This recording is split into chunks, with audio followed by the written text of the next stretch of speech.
Hi hello welcome back to our channel కల్కి.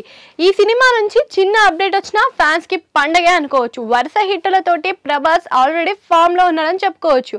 Pan Indian movie అంటేనే ఒక రేంజ్లో ఎక్స్పెక్ట్ చేస్తాం. అదే పాన్ వరల్డ్ మూవీతో ఒక అప్డేట్ వచ్చింది అంటే అసలు వేరే వేరే వేరే లెవెల్ అనుకోవచ్చు అనమాట. అయితే ఇప్పుడు ఇక్కడ నుంచి ఒక అప్డేట్ వచ్చింది. రిలీజ్ డేట్ ఎప్పుడా అని చాలామంది ఎదురు చూస్తున్నారు. అయితే ఏప్రిల్ 17న రిలీజ్ డేట్ను ప్రకటిస్తున్నామని చెప్పేసి చిత్ర యూనిట్ అయితే ప్రకటించిందనమాట.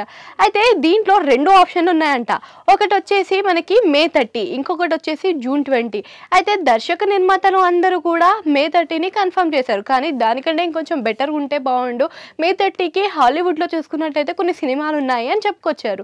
ఇక మనం చూసుకున్నట్టయితే June 20లో అయితే ఏ సినిమా కూడా ఇప్పటి వరకు పోటీలో లేదు. అది హాలీవుడ్లో కానీ బాలీవుడ్లో కానీ.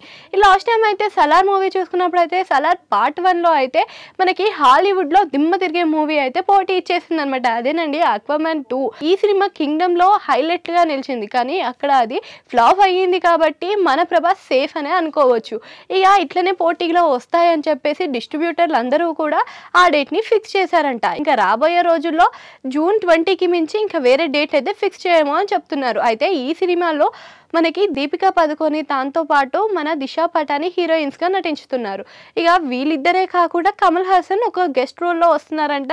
ఇక మన అమితాబ్ బచ్చన్ విషయానికి వస్తే ఒక స్పెషల్ క్యారెక్టర్ అయితే అనేది ఉండబోతుందంట. పెద్ద మల్టీ స్టారర్ వచ్చేసినప్పటికీ కూడా ఇది పాన్ వరల్డ్లో రిలీజ్ కాబోతుంది కాబట్టి అన్ని లాంగ్వేజెస్ వాళ్ళకి వీలుగా ఘాటుగా ఉండేటట్టు ఉంటుందంట ఈ సినిమా. సో ఈ సినిమా పైన మీ ఒపీనియన్ని కామెంట్ సెక్షన్లో కామెంట్ చేయండి. అక్కడే గంట సింబల్ ఉంటుంది, దానిలో నొక్కేరు.